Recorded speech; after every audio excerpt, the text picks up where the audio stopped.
everyone!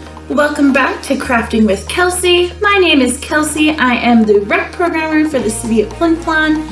Very excited to be walking you through how to make these adorable little birdhouses with the kit we've provided you. As you can see, there's endless possibilities for customization, right? I've made a whole bunch of different colors, a bunch of different patterns, and for me, that is the best part of this project. So, that being said, let's get started. Okay, for step one, you're going to take your sandpaper that I've included in the kit, and you're going to give everything just a quick sand. Okay, this will help smooth it out so our finished product is not going to give us any splinters or anything. You want to make sure that you're evenly sanding.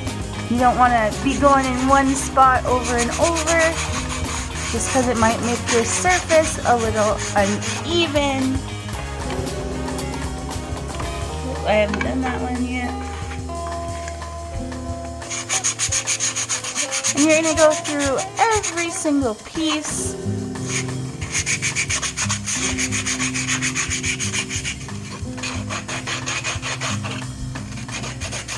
You can see on the bigger pieces, I'm getting the edges as well. This will help our glue stick a little bit better. I don't know if you can see, but I got some shavings going on, which is actually a good sign. It means I'm doing it right.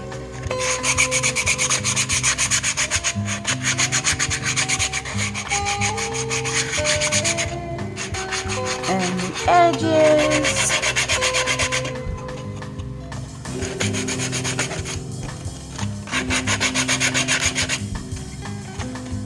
Okay, I'm gonna try and get in this. Oh, no, I'm not. Okay. If you wanted to, you could focus on getting in the circle. I think I'm gonna do this as my last piece because then I can kind of rip my sandpaper a little bit and not have to worry about using a small piece on my bigger pieces of wood. Dusty work. Really make sure you're protecting your work surface, because this can get messy real quick.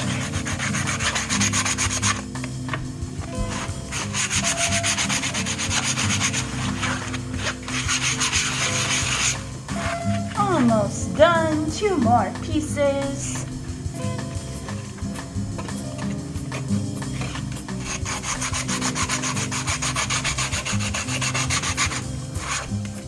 One thing that our instructions say is you never want to cross the grain. So if you look, you can kind of see which way the wood grain is going. So you want to go with it instead of against it like this. So following along with it.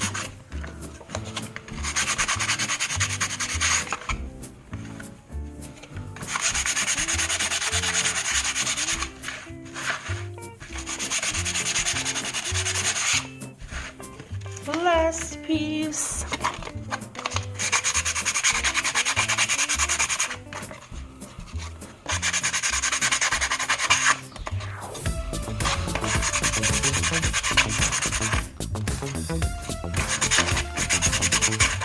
Alrighty, now that I'm all done sanding, what I'm going to do is I'm going to take these and wipe them off with a soft cloth. I'm also going to wipe my work surface down with a soft cloth.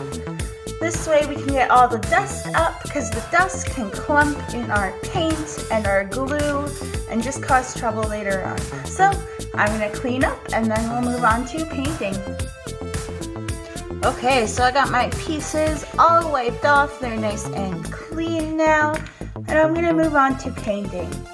You could do the painting at the end, but I find that it's easier to get into like all the little nooks and crannies when they're separate and totally flat pieces, but it's totally up to you. So I'm starting with these 2 side pieces. I've decided that I want them green.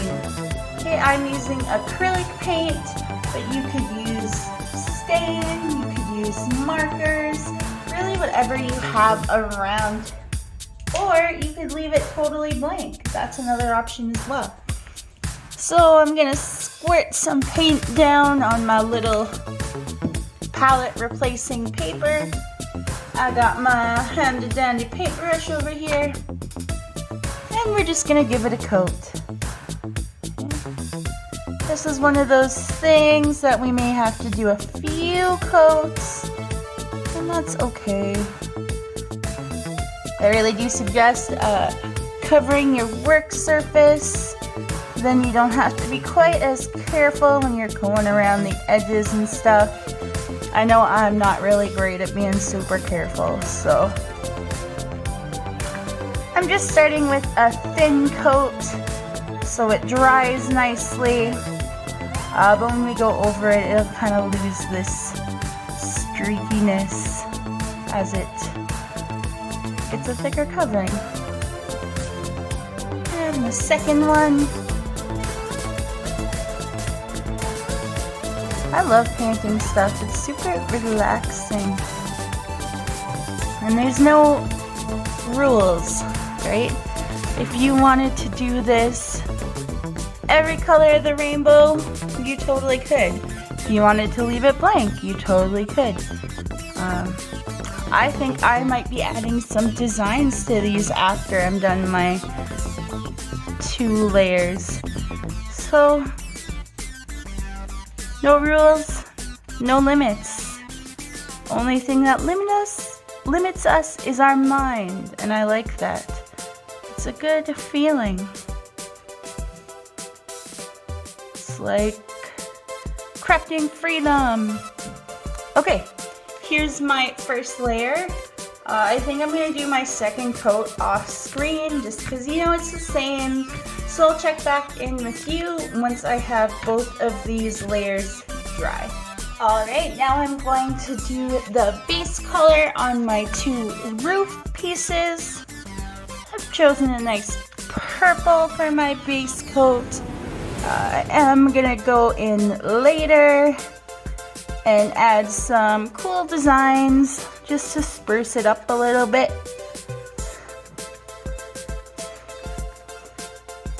This nice big paintbrush is really nice for filling in these big spaces. As you can probably tell from the green I just did and the purple, even though these are both acrylic paints, they are very different. Like this one's gonna take a couple more coats than the green one did. But it's a very pretty color, so I think it's worth the extra little bit of patience. And I'm just gonna grab some more paint because I went through it way quicker than I thought I would. That's one thing about wood, is it does kind of absorb paint. So you kind of have to put paint on there, let it absorb, and then do another coat over top to actually kind of start to get the color you really want.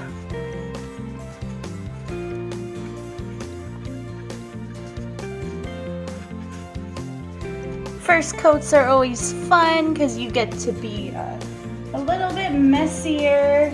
You don't have to worry too much about streakiness because you'll be able to cover that in later coats.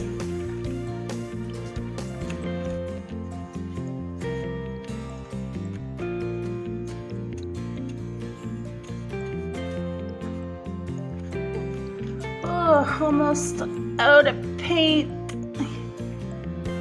I misjudged how much paint I was gonna need. That's no big deal though.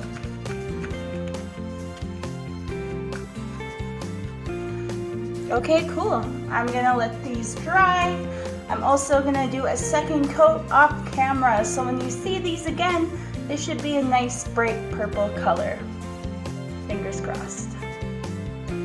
The last pieces that we need to paint are our front piece and our back piece. This one with the hole is going to be the front, and the blank one will be the back. So I've chosen a nice bright yellow. Kind of reminds me of a highlighter. Be aware that if you are choosing lighter colors, it might take a few more coats to get a nice full coverage. Of course, full coverage isn't the only look you can go for. As I'm looking at this yellow and you can kind of see the wood grain underneath, I'm considering keeping it because I think that wood grain is like naturally beautiful. But we'll see. I haven't made any full decisions yet.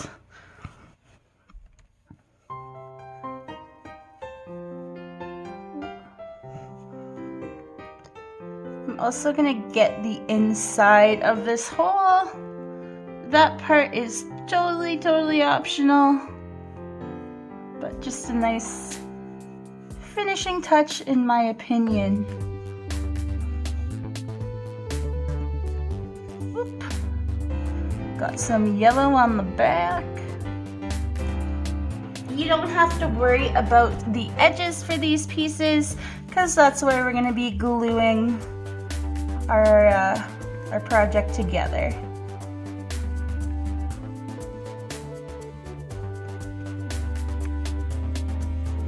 Okay, I'm really liking the look of that. I think I'm going to choose a different color for the back just because I like the variety. I think I'm gonna go with orange. This is a beautiful pastel orange. I'm really into it. Once again, it's a really light color, but that all depends on the paint that you have. Right, one reason we didn't include paint in this kit is because you guys probably have more color options at home, be that markers, be that other types of paint, right? Really anything will work. And we're not about limiting creativity over here. We really want to see you shine on your own merit.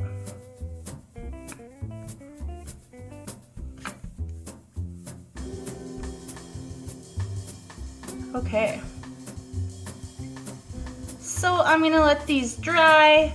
I'll make my decision about whether I want to second coat these or not off camera.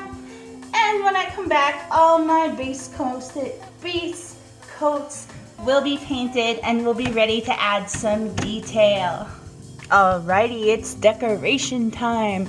So for my two side pieces, I've decided that I'd like them to look like they have sprinkles on them. So I'm just gonna take my markers and I'm just gonna make random sprinkles everywhere.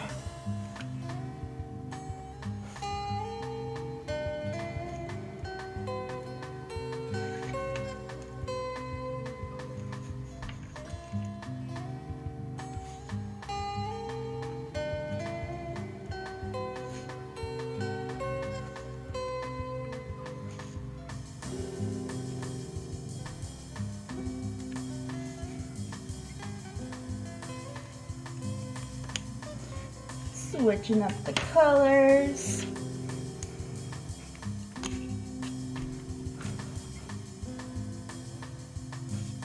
I hope these actually look like sprinkles. I know they aren't the typical bright sprinkle colors,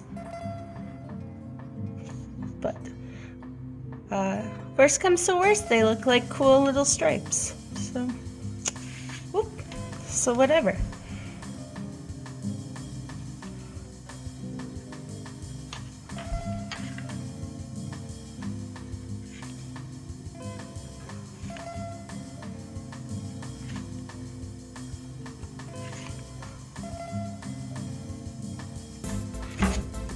Switching colors again. So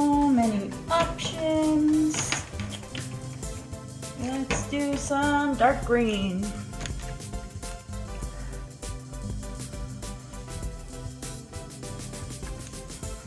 That's one thing with this particular set of markers that I have, is a lot of them are very light.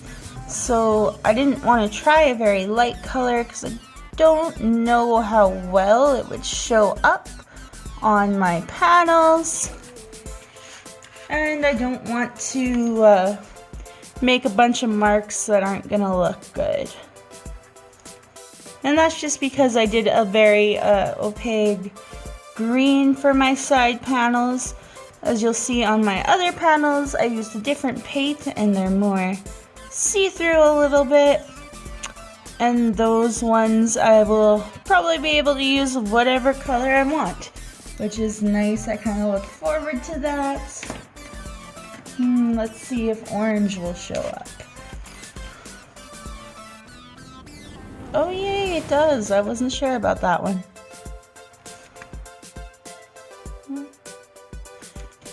And I see with the markers that as I'm holding it, I'm kind of wiping off some of my sprinkles. So just be aware of that. Maybe try not to hold it on the marks you've made. For that reason, I'm going to move this one out of the way.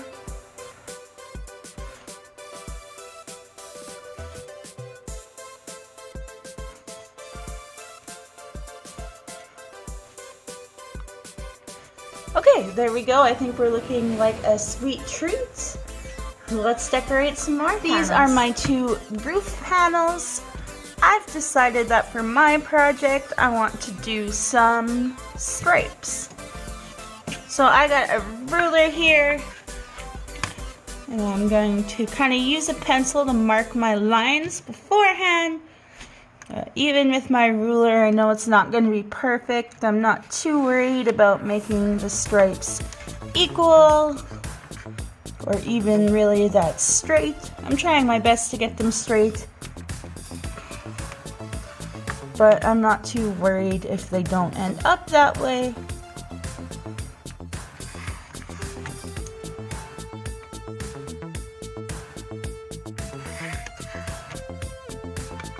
I'm gonna go all the way down.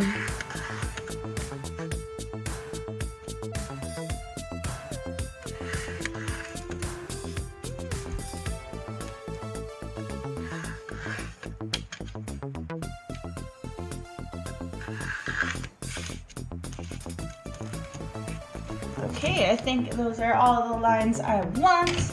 Next up, I'm gonna grab my paint. I could use marker for this like I did for the side slates, but because there's so much to cover and I only have skinny markers, I've decided to use the paint instead.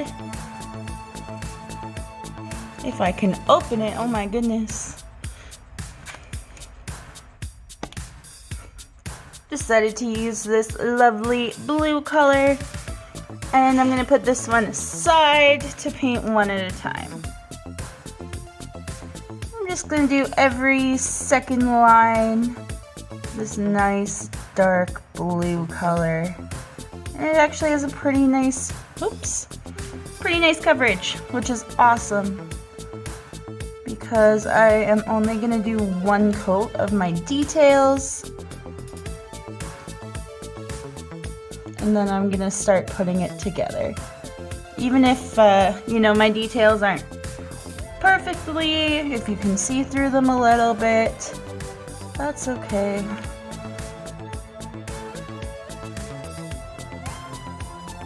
I'm not that experienced with painting, so my lines aren't that crisp, but that's okay. The birds aren't gonna care. And neither am I.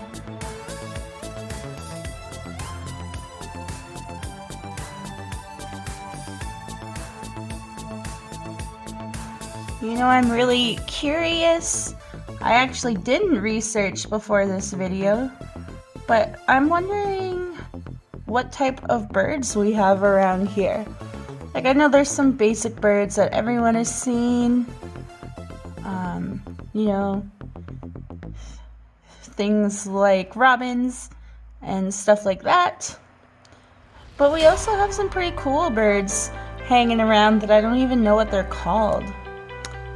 I know last year I had a beautiful yellow bird in my yard. I have no idea what it was, but it was so pretty. So if you were to put some bird seed in these birdhouses, you can actually attract those beautiful birds to your yard.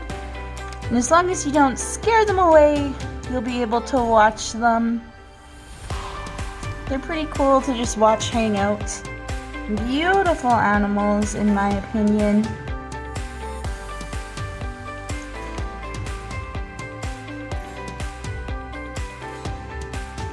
And just something to be aware of. If a bird is using this as its like permanent home, you want to be careful when you're approaching it. Some birds can be a little territorial, and you know, they might swoop up on you. But I think it's only like really swallows that do that. That's all I've seen do it anyway. But that is a common bird around here, so just something to be aware of.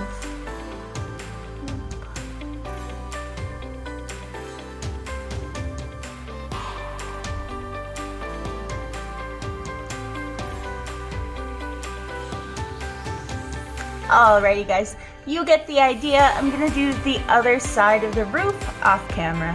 Okay, so this is my front piece. You can see I have it situated like this, so it's on a diagonal, and this little hole here is at the bottom, because this is the way that it's gonna end up in our final project. Okay, so since this is the front, I wanna do some pretty little details, and I think I'm gonna do that by adding some flowers. If you guys have followed my videos before, you know my drawing skills aren't perfect, but doesn't matter as long as, you know, I have fun making this project, which I have been so far, so that is a win in my book.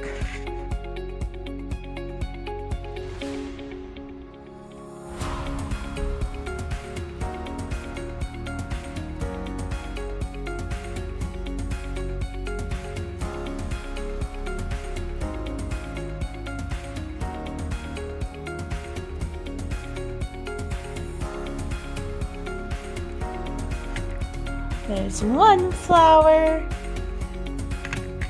Let's do a pink flower next. I'm gonna put it up top here.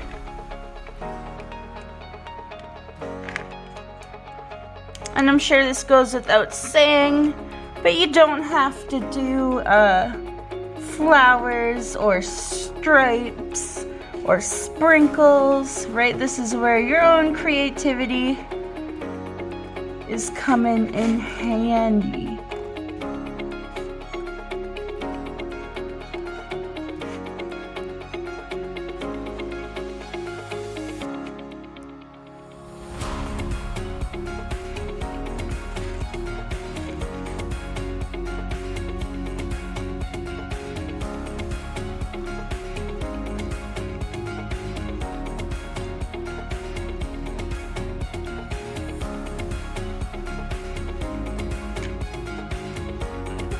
What color should I do my other flower? Choosing colors is really the hardest part, in my opinion. It's not the drawing of the flowers, it's choosing what color those flowers should be. Okay, I'm gonna put another one over here.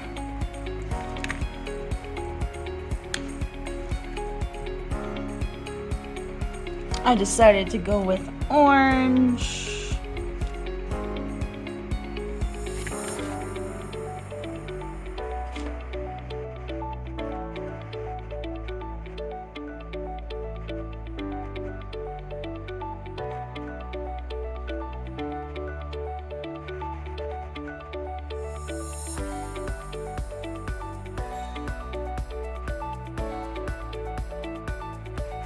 Okay, now that I got my flowers down, I think I'm gonna add some stems for them.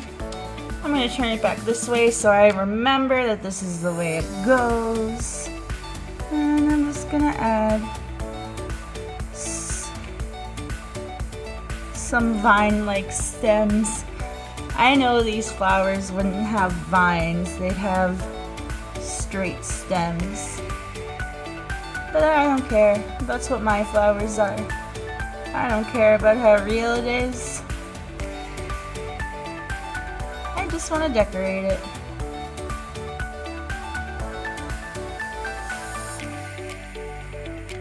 There we go, that's my front panel. This is my back panel. It's the last panel that I'm going to be decorating. Just like our front panel, we want to make sure that it's diagonal like this. And I think I'm going to keep this one a little more simple because it's in the back and it, you know, depending on where I end up hanging this, it has the potential to be hidden. But I'm going to decorate it just in case it doesn't end up hidden. I'm just going to do a nice big rectangular smiley face.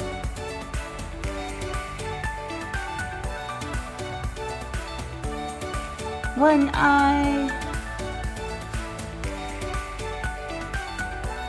two eyes,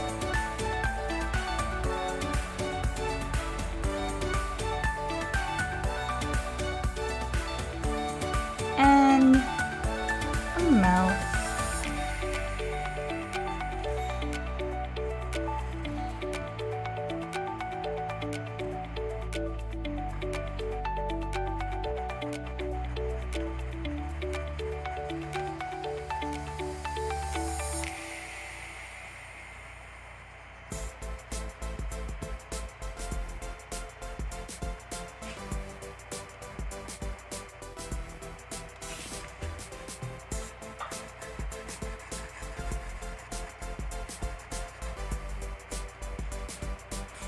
It does make sense when you're coloring to go in all one direction.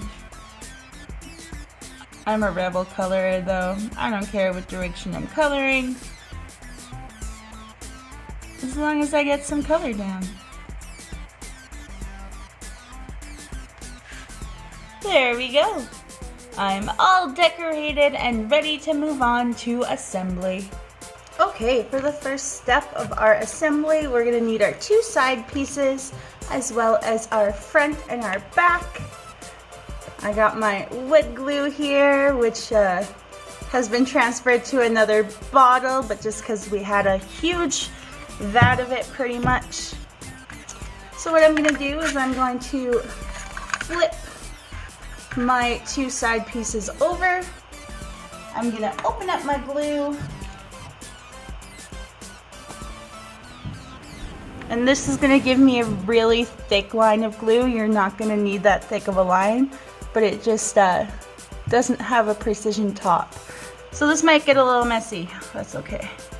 Woo, really messy. So I'm going along both side pieces on both sides. Mine is really watery. I don't think your guys's will be that watery. You're going to take your front piece and you're going to stick it down like this, and then on the side like this. Okay. You can kind of scooch it in, make sure it's all lined up, and then you'll take the back and you'll put it on the side like this. It might take some creative balancing to make it stay. If you are using a hot glue gun instead of wood glue, it takes a little bit less balancing. Okay. So I have it all balanced now. I'm sorry you can't see the front, but I'm not moving it because if I do, it's going to fall apart now because the glue is definitely not Okay, not so I got sturdy my yet. So we're gonna let that sides dry and I'll and check my back front in and with back. you after. Glued now, it's all dry and it's pretty stable. So when you look at it, these are gonna be where our roof goes. So what I'm gonna do is I'm gonna turn it on its side. Okay, and then I'm gonna line this up. There is some overhang, right? But when you look at your project, you want the overhang to be on the side that is, you know, near the side. So we're gonna line up this corner here, and the overhang is gonna be there. So I'm gonna do this one side at a time. I'll do one side, and then I'll let the other side dry. Okay, I've decided to switch to a paintbrush method just because the glue I have is so super watery, and I honestly had, like I told you guys, a lot of trouble gluing the first little bit. The roof is going to be easier, thank goodness, because it's got a more stable surface, right? It's not trying to balance anything this time. Right, our first glue was kind of where we got a lot of the structure. So this one's gonna dry a lot easier. Okay, so I got my glue on both sides. I'm lining it up on the side that's away from the, my green pieces. There is overhang on 3 sides, but I'm making sure there's no overhang on this side because this is where it's going to connect with the other roof. Okay, and I'm just going to let this dry. Once it's dry, I'm going to do the other side exact same way, so I think I'm going to do that off camera. Unfortunately, guys, I lost a bit of footage where I put the dowel into the front for the little perch. All you have to do for this is, what I did is I put the dowel in first because it's really tight. You kind of have to wiggle it around a little bit. So you make sure it fits, take it out, put some glue in there, put it back in and let it dry. Once it's dry, it'll be nice and sturdy. Another step that you can take is you can add the little screws onto the top. Okay, the directions suggest using a nail or some other sharp tool to make a starter hole, and then you can just screw those in. Okay. I don't plan on hanging mine up, so I'm gonna leave it without. Thank you so much for crafting with me today. I hope you are enjoying these craft kits as much as I am. Make sure you're staying tuned because we are going to have a new craft kit every week until April. So make sure to get your names on the list. Watch for the City of Flin Flon Facebook page posters. I will be posting when the kits are available. Until then, stay home, stay safe. Bye.